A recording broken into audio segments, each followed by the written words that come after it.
आज की क्लास में जो हम करने जा रहे हैं वो है क्राउन रूल। इससे पहले आपको याद होगा कि जो हमने स्टडी किया था उसमें नंबर 1 था रेगुलेटिंग एक्ट जो 1773 में पास हुआ था। उसके बाद हमने किया था पिट्स इंडिया एक्ट।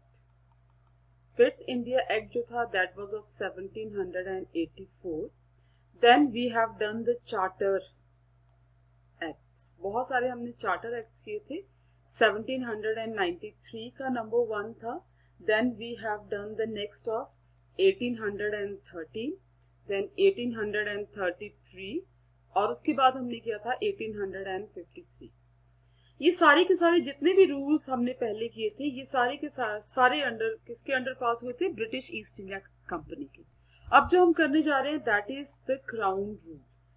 बेसिकली हमें पता है कि 31 दिसंबर 1600 को ईस्ट इंडिया कंपनी बनी थी और उसको ईस्ट इंडिया की तरफ को और यहाँ पे जो पैसिफिक ओशन है इंडिया के साइड को, इंडियन ओशन सॉरी, वहां पे ट्रेड करने के लिए मोनोपोली उनको मिली थी।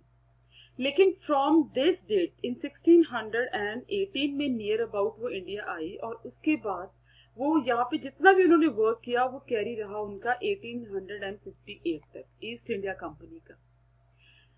लॉर्ड डलहौजी की पॉलिसीज के कारण जो था वो फर्स्ट रेवोल्यूशन, इंडियन रेवोल्यूशन नहीं बट इंडियन रिवोल्ट हुआ था ऑफ इंडिपेंडेंस इन 1857, जिसके बाद से जो ब्रिटिश ईस्ट इंडिया कंपनी का रूल था वो खत्म हो गया और क्राउन का रूल जो था वो स्टार्ट हो गया। अभी हम देखते हैं कि under the crown rule which was from 1858 to 1947, जब तक हमें आजादी नहीं मिली, वो कौन कौन से एक्ट्स जो थे वो इंडिया के लिए लेके आए। द फर्स्ट एक्ट जो हम यहाँ पे करने जाएंगे that was basically the crown rule. जो पहला इनका एक्ट था government of India act of 1858। ये एक्ट जो था इसको जाना जाता था good governance act of India. क्यों? क्योंकि इस एक्ट ने ब्रिटिश ईस्ट इंडिया कंपनी की जितनी भी टेरिटरीज थी, उनकी जो पावर्स थी, रेवेन्यूज थे, वो सारे के सारे को ट्रांसफर कर दिया अंडर द ब्रिटिश रूल। अभी उनका वहां पे कुछ ऐसा सिस्टम जो था वो नहीं रहा। उसके बाद नेक्स्ट देखते हैं। ये मैप पे आप देख सकते हो कि जितने भी यहाँ पे लाइंस वाला जितना भी एरिया है it was basically under the east India company और ये सारी वो टेरिटरीज थी जो लॉर्ड डलहौजी के एडमिनिस्ट्रेशन में इंडिया की ब्रिटिश ईस्ट इंडिया कंपनी के अंडर थी। All the territories actually they went to the British, to the crown. और ये आप देख सकते हो दिस इज द राजपुताना, ये Nizam of Hyderabad, Mysore, all these were the princely states. ये अभी इंडिपेंडेंट थी। उसके बाद नेक्स्ट देखते हैं गवर्नमेंट ऑफ इंडिया एक्ट 1858 को जो रॉयल एक्सेंट थी, जो मंजूरी थी, वो 2 अगस्त 1858 को मिल गई थी और ये कमेंस्ड स्टार्ट हो गया था, इंप्लीमेंट हो गया था 1 नवंबर 1858 को। Let's see the feature of the act. इस एक्ट के मेन फीचर क्या है? Number 1 is east India company was terminated. उसकी जितने भी पावर्स थी, रूल्स थे, सबको टर्मिनेट कर दिया गया। Indian territories of Britain now governed in the name of the British Queen. And who was the Queen at that time? Victoria. Victoria was the Queen of England at that time. तो India की जितनी भी territories थी सब कुछ जो था वो क्वीन विक्टोरिया के पास चला गया। The court of directors and the board of controls now were scrapped. Scrap means उनकी सर्विसेज को एंड कर दिया गया, एंडेड होगी बिल्कुल, कि उनका वर्क खत्म कर दिया गया और जो इनके वर्क थे बेसिकली वो ट्रांसफर कर दिए गए secretary of the state for India.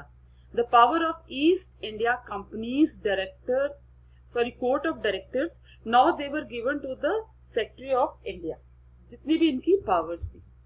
उसके बाद ये जो सेक्रेटरी ऑफ इंडिया था ये एक प्राइम मिनिस्टर की कैबिनेट का एक मेंबर था, ठीक है, और इसको हेल्प करने के लिए he was assisted by a council of 15 members. इनकी काउंसिल के साथ इसको मतलब 15 मेंबर्स की काउंसिल इसको हेल्प करने के लिए, असिस्ट करने के लिए जो थी वो दी गई थी।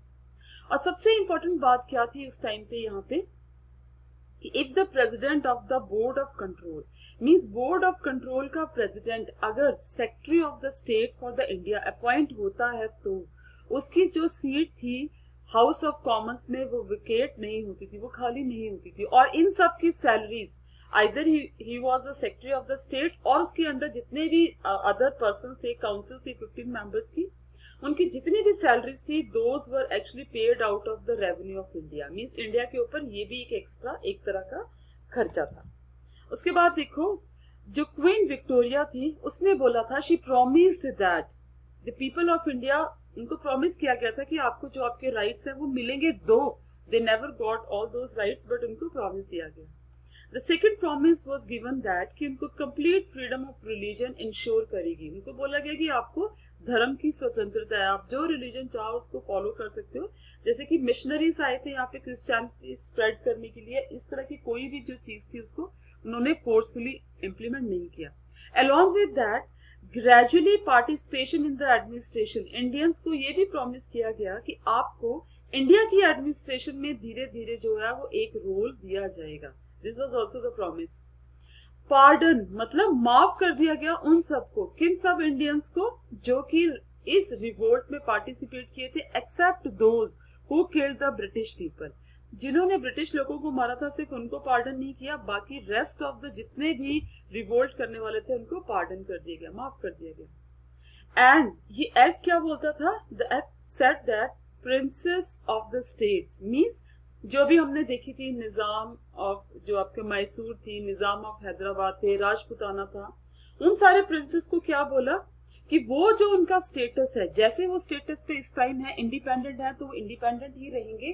दे विल नॉट नाउ, मतलब उसको मर्ज नहीं किया जाएगा जो ब्रिटिश ईस्ट इंडिया कंपनी के अंडर और ब्रिटिश रूल के अंडर, क्राउन के अंडर, वो इंडिपेंडेंट ही रहेंगे। और उनके साथ जितने भी एग्रीमेंट होंगे प्रिंसेस के साथ, उनको ऑनर किया जाएगा, उसको रिस्पेक्ट किया जाएगा। And the most important thing is that doctrine of lapse which was started from by the Lord Dalhousie, और लॉर्ड डलहौजी जो थे, he was the Governor General of India from 1848 to 1856 तक वो इंडिया के गवर्नर जनरल रहे थे, और doctrine of lapse उन्होंने इंप्लीमेंट करी थी। एक्चुअली में लॉर्ड डलहौजी को ही रियल आर्किटेक्चर बोला जाता है ईस्ट इंडिया कंपनी का, ब्रिटिश रूल का इंडिया में, क्योंकि under the doctrine of lapse तो बहुत सारी टेरिटरीज को इंडिया की अपने अंडर कैप्चर कर पाए थे, लेकिन डॉक्ट्राइन ऑफ लैप्स को इसके बाद खत्म कर दिया गया, अबॉलिश कर दिया गया।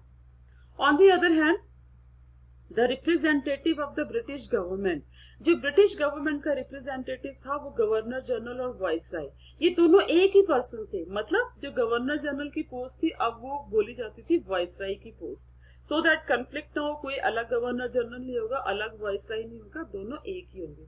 तो आप इनडायरेक्टली बोल सकते हो कि now the governor general be called as a viceroy. The viceroy and the governors of the various presidencies were appointed by the crown, means अब जो इंडिया का वाइसराय था और जो अलग अलग प्रेसिडेंसीज थी ब्रिटिश की, वो उनको अपॉइंट करता था crown directly. And viceroy was to be assisted with the executive council, means viceroy के साथ एक हेल्पिंग एग्जीक्यूटिव काउंसिल असिस्ट कर दी गई थी for the proper governing of the country. And now under this act India जो था वो directly British East India company की कॉलोनी बन गई थी। कॉलोनी का मतलब क्या होता है? एरिया जिसके रिसोर्सेज को कोई और दूसरी कंट्री अपने बेनिफिट के लिए यूज करती है। Means now India was a slave country of Britain. On the other hand, Indians को सिविल सर्विसेज में इंस्टीट्यूट किया गया so that they can work in the administration of the country, ठीक है। And there was a provision for the Indians, वो भी अब जो थे इसमें एडमिटेड हो सकते थे, ऐसा नहीं था कि उनको इससे बाहर रखा गया। And the other thing is this, जो फैक्ट्स है इसके बारे में उनको देखते हैं कि गवर्नमेंट ऑफ इंडिया एक्ट 1858 के इंपॉर्टेंट फैक्ट्स क्या है। Number 1 is this, the first secretary of the state for India was the lord Stanley. ये आपका बहुत इंपॉर्टेंट क्वेश्चन बनता है। Second, at that time Benjamin Disraeli was the prime minister of Britain. ये Britain के prime minister थे जिन्होंने crown का अपोज किया था। इन्होंने बोला था कि इंडिया को डायरेक्टली रूल नहीं किया जाना चाहिए, अभी भी ब्रिटिश ईस्ट इंडिया कंपनी के अंडर जो है वो इसका रूल रहना चाहिए। बट इसके एमपीज ने इसको, इसकी जो बात थी उसको नहीं मानी, वो उसके साथ एग्री नहीं किए गए।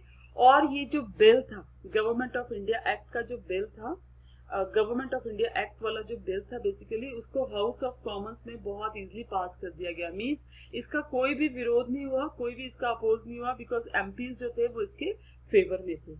and Lord Canning was the first viceroy of the country. Lord Canning country के पहले viceroy बने. In this way we have seen that this topic is very important. ये बहुत important है. इसके हम क्वेश्चंस भी डिस्कस करेंगे. बहुत सारे कॉम्पिटिटिव एग्जाम्स में इसमें से क्वेश्चन जो है वो कवर किए जाते हैं.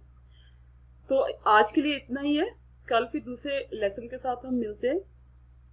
तब तक मेरे चैनल को सब्सक्राइब करो और मेरे को सपोर्ट करो. Thank you very much.